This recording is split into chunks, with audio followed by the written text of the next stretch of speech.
حقیقی فرق ثابت کرنے کے لیے کسی چیز کی ضرورت نہیں ہوتی۔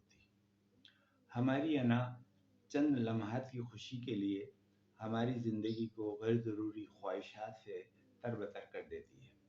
جب آپ اپنی حقیقی ضروریات کا جائزہ لیں تو آپ کو یہ پتہ چلے گا کہ ہمارے بہت سے مال و اموال فالتو اور غیر ضروری ہیں اور وہ ہمیں ڈبو رہے ہیں۔ ہم یہ بھول جاتے ہیں کہ کھانا کھانے کے لیے ہے، نہ کہ زندگی گزارنے کے لیے۔ آپ کو خوشی اور سکون زیادہ سے زیادہ جائیداد بنانے اور مال و متاع جمع کرانے سے حاصل نہیں ہوتا، بلکہ کسی مقصد کے تحت زندگی گزارنے سے زیادہ سکون حاصل ہوتا ہے۔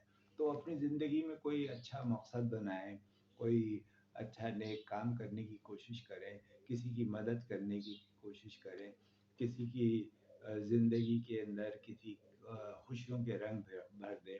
کسی کو چھوٹی موٹی چیزوں کی ضرورت ہوتی ہے اور ہمارے پاس اکثر و بیشتر چیزیں ایسی ہوتی ہیں جو فالتو ہوتی ہیں، تو کوشش کریں کہ وہ فالتو چیزیں جو ہیں وہ گھر میں بیکار پڑی نہ رہیں اور بالآخر وہ کباڑی کو دینی پڑے، ایسا نہ ہو، بلکہ ان چیزوں کو جس وقت وہ کارآمد ہوں اس وقت انہیں کسی دوسرے ضرورت مند کو دے دی جائیں، تو اللہ تعالیٰ آپ کو بھی ایسی بہت ساری نعمتیں عطا فرمائے۔